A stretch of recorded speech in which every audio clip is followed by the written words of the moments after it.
ಇದು ನಾನು ಯಾವುದೇ ಒಂದು ಪ್ರಚಾರಕ್ಕಾಗಲಿ ಇಲ್ಲ ಮತ್ತೊಬ್ಬರನ್ನ ತೆಗಳಲಿಕ್ಕಾಗಲಿ ಇವತ್ತಿನ ಈ ಒಂದು ಮಾಧ್ಯಮದ ಮಿತ್ರರೊಂದಿಗೆ ನಾನು ಭಾವನೆ ಹಂಚ್ಕೋತಾ ಇಲ್ಲ.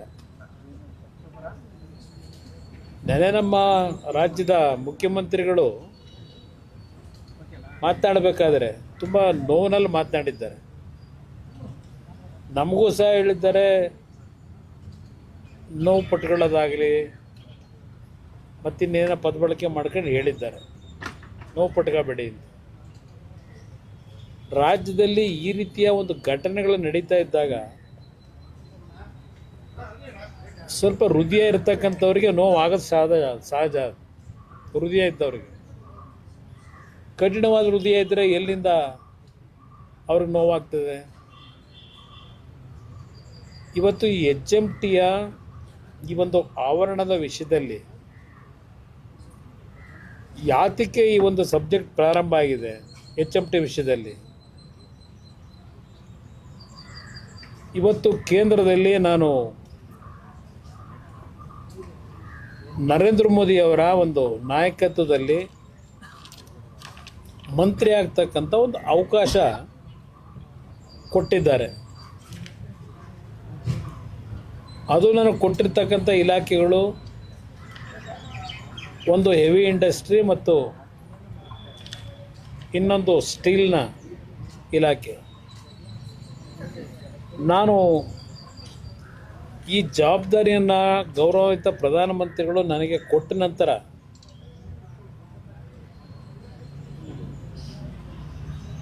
ನಾನು ಪ್ರಮುಖವಾಗಿ ಒಂದು 2-3 ನಿರ್ಧಾರಗಳನ್ನು ಮಾಡಬೇಕು ಅಂತ ಪ್ರಯತ್ನಪಟ್ಟು 2 ವರ್ಷದಿಂದ ನಾನು ಪ್ರಯತ್ನ ಪಡ್ತಾ ಇದ್ದೇನೆ. ಏಕೆಂದರೆ ಹಿಂದಿನ ಸರ್ಕಾರಗಳಲ್ಲಿ ಹಲವಾರು ಪಬ್ಲಿಕ್ ಸೆಕ್ಟರ್ನಲ್ಲಿದ್ದಂಥ ಕಾರ್ಖಾನೆಗಳನ್ನು ಡಿಸ್ಇನ್ವೆಸ್ಟ್ಮೆಂಟ್ ಮಾಡಬೇಕು ಅಂತಕ್ಕಂಥ ನಿರ್ಧಾರಗಳು ಕ್ಯಾಬಿನೆಟ್ನಲ್ಲಿ ತೆಗೆದುಕೊಂಡ್ಬಿಟ್ಟಿದ್ದಾರೆ. ಆ ಹಿನ್ನೆಲೆಯಲ್ಲಿ ನಾವು ಮತ್ತೆ ಈ ಪಬ್ಲಿಕ್ ಸೆಕ್ಟರ್ನ CPSE ಯೂನಿಟ್ಗಳನ್ನು ಪುನರ್ ಪ್ರಾರಂಭ ಮಾಡಿಸ್ತಕ್ಕಂಥದ್ದಕ್ಕೆ ಹಲವಾರು ರೀತಿಯ ಸಮಸ್ಯೆಗಳು ಇದ್ದಾವೆ. ನಾನು ಮಂತ್ರಿ ಆದ ಮೇಲೆ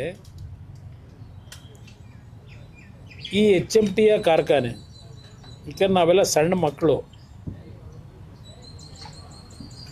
ಆಗ ಬಸ್ಗಳು ಓಡಾಡ್ತಾ ಇದ್ದಿದ್ದು ಗಮನಿಸಿದ್ದೇವೆ. ನಾನು ಜಯನಗರದಲ್ಲಿದ್ದೆ. ನಾನು 1972-73ರಲ್ಲಿ HMT, NGF, ITI, BEL ಈ ಬಸ್ಗಳು ಬೆಳಗ್ಗೆ 4:15 ಗಂಟೆಗೆ ಪ್ರಾರಂಭ ಆದರೆ ಅವತ್ತು ನಮ್ಮ ಬೆಂಗಳೂರು ನಗರದಲ್ಲಿ BMTCಯ ವ್ಯವಸ್ಥೆಗಳಿರಲಿಲ್ಲ. ಒಂದೊಂದು ಕಾರ್ಖಾನೆಯಲ್ಲಿ ಇಡೀ ಬೆಂಗಳೂರು ನಗರದ ಹಲವಾರು ಭಾಗದಲ್ಲಿದ್ದಂಥ ಕಾರ್ಮಿಕರನ್ನ ಪ್ರಯಾಣಕ್ಕೆ 100 ಬಸ್ಗಳು ಒಂದೊಂದು ಕಂಪ್ನಿಯಲ್ಲಿ ಓಡಾಡ್ತಾ ಇದ್ವು. ಆ ದಿನಗಳನ್ನು ಯಾಕೆ ನಾನು ನೆನಪಿಸ್ಕೊಡ್ತಾ ಇದ್ದೇನೆ, ಈ ಕಾರ್ಖಾನೆಗಳು ಇವತ್ತು ನೀವು ನೋಡಿದ್ರಿ, HMTಯ ಸಂಪೂರ್ಣವಾದಂಥ ಒಂದು ಚಿತ್ರಣ ನೀವು ನೋಡಿದ್ರಿ. ಒಂದು ಕಾಲದಲ್ಲಿ ದೇಶದಲ್ಲಿ ಒಂದು ಉತ್ತಮವಾದಂಥ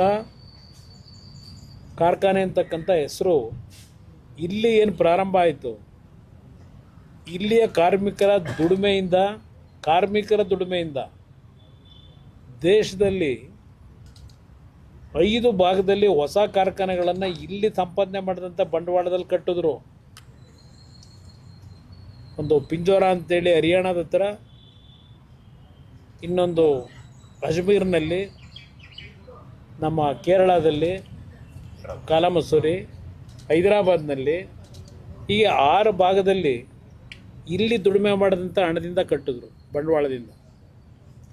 ಒಂದು ಕಾಲದಲ್ಲಿ ತುಂಬ ಅದ್ಭುತವಾಗಿ ನಡೀತಾ ಇತ್ತು. 25,000ಕ್ಕೂ ಹೆಚ್ಚಿನ ಕಾರ್ಮಿಕರಿದ್ದರು ಈ ಒಂದು HMTಯ ಸಂಸ್ಥೆಯಲ್ಲಿ. ಈಗ ನೀವು ನಮ್ಮ ವಾಚ್ ಫ್ಯಾಕ್ಟ್ರಿ ಇವತ್ತು ಪರಿಸ್ಥಿತಿ ಏನಾಗಿದೆ ನೋಡಿದ್ರೆ ಏನಾಗಿದೆ. ಇವತ್ತು ಆ ವಾಚ್ ಫ್ಯಾಕ್ಟ್ರಿ ಏನು ಮೈನ್ ವಾಚ್ ಫ್ಯಾಕ್ಟ್ರಿ ಇತ್ತು, ಮುಚ್ಚಿದ್ದಾರೆ.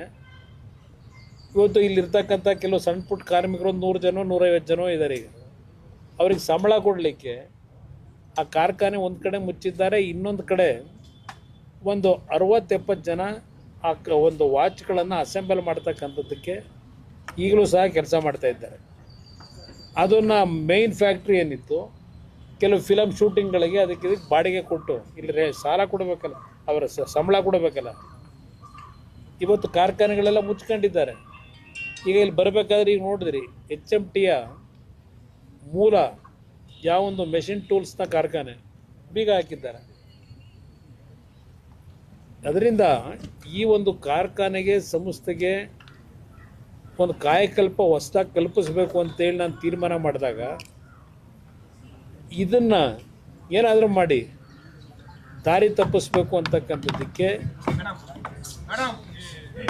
ಈ ಸರ್ಕಾರದಲ್ಲಿ ನಿರಂತರವಾಗಿ HMT ಮೇಲೆ ಈ ಕಾರ್ಖಾನೆಯ ಏನೊಂದು ಭಾಗ ಇದೆ, ಇದು ಅರಣ್ಯ ಇಲಾಖೆಗೆ ಸೇರಿರ್ತಕ್ಕಂಥದ್ದು.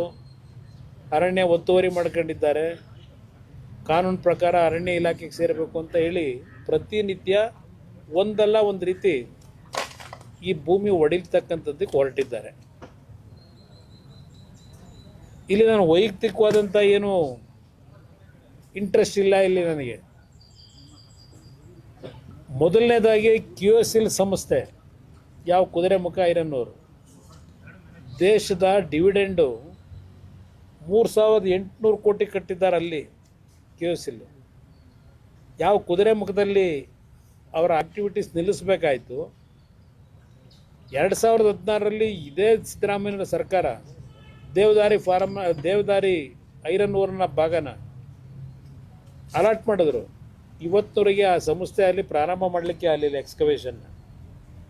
ನಾನು ಮಂತ್ರಿ ಆಗಿ ಮೊದಲನೇ ಆದೇಶ ಮಾಡಿದ್ದು ಒಂದು 1700 ಕೋಟಿ ವರ್ಕಿಂಗ್ ಕ್ಯಾಪಿಟಲ್ನ ಆ ಕುದುರೆಮುಖ ಸಂಸ್ಥೆ ಕೊಡಲಿಕ್ಕೆ ತೀರ್ಮಾನ ಮಾಡಿದ ತಕ್ಷಣವೇ ಅದ್ರ ಮೇಲೆ ಗದಾಪ್ರಹಾರ ಮಾಡಿದ್ರು. ಇವತ್ತಿನವರೆಗೆ ಅದನ್ನು ಮತ್ತೆ ನನ್ನ ಮೇಲೆ ಕೆತ್ತಕ್ಕೆ ಆಗಿಲ್ಲ. ಏನೋ ಸಾಹಸ ಮಾಡಿ ನಮ್ಮ ಇನ್ನೊಂದು ಪಬ್ಲಿಕ್ ಸೆಕ್ಟರ್ ಏನಿದೆ NMDC, ಅದಕ್ಕೆ ಟೈಅಪ್ ಮಾಡಿ ಸ್ವಲ್ಪ ಅಲ್ಲಿಂದ ಮೆಟೀರಿಯಲ್ ಕೊಟ್ಟು ಆ ಪೆಲೆಟ್ನ ಪ್ರೊಡಕ್ಷನ್ ಮಾಡ್ತಕ್ಕಂಥದ್ದಕ್ಕೆ ಒಂದು ಟೆಂಪ್ರರಿ ಅರೇಂಜ್ಮೆಂಟ್ ಮಾಡಿಸಿದ್ದೇವೆ. ಅದೊಂದು ಭಾಗ. ಈಗ ಅದು ಸಹ ಡಿಸ್ಇನ್ವೆಸ್ಟ್ಮೆಂಟ್ ಆಗಿದೆ. ಅದು ಮಾರಾಟ ಮಾಡಬೇಕು ಅಂತಾರೆ. ಅಲ್ಲಿ ಸುಮಾರು 1000 ಜನ ಕಾರ್ಮಿಕರಿದ್ದಾರಲ್ಲಿ. ಅವರ ಭವಿಷ್ಯ ಏನಾಗಬೇಕು?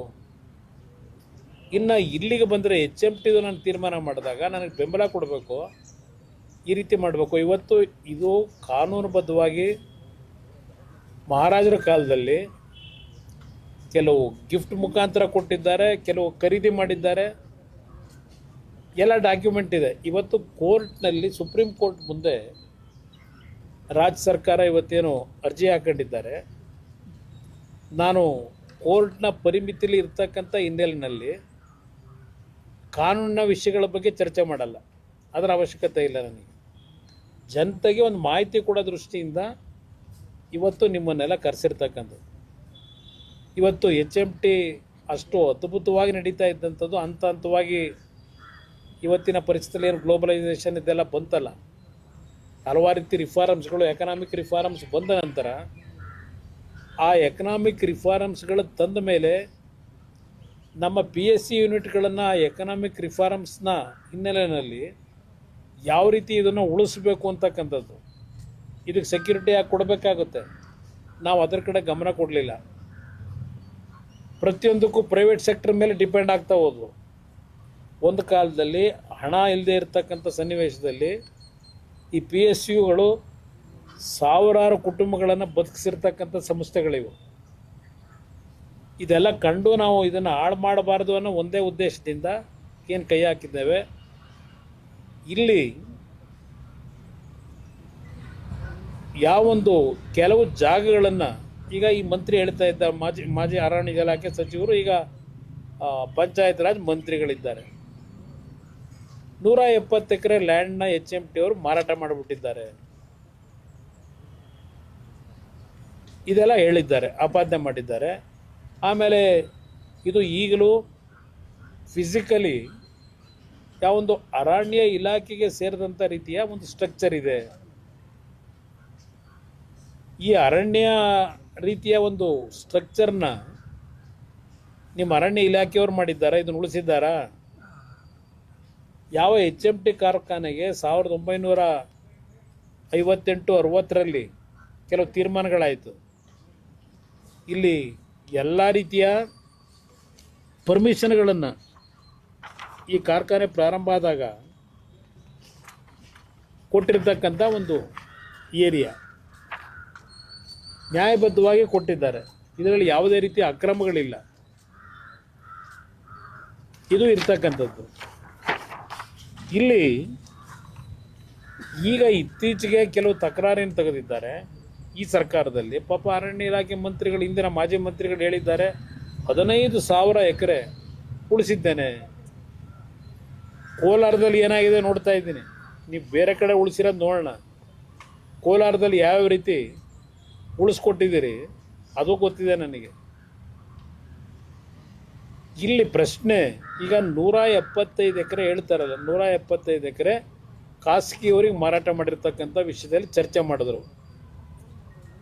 ಯಾರಿಂದ ಇದೆಲ್ಲ ಆಗಿರೋದು? ನಾನು ಮಾಡಿದ್ದೇನೆ? ಇವತ್ತು ಈ ಒಂದು ಕಾರ್ಖಾನೆಯ ಕೆಲವು ಭಾಗಗಳನ್ನು ಕರ್ನಾಟಕ ರಾಜ್ಯ ಸರ್ಕಾರದ ನೇತೃತ್ವದಲ್ಲೇ ಈಗೇನು ಹೇಳ್ತಾ ಇದ್ದಾರಲ್ಲ, ಬಿಡದಿ ಟೌನ್ಶಿಪ್ ಮಾಡ್ತೀವಿ ಅಂತ ಹೇಳಿ.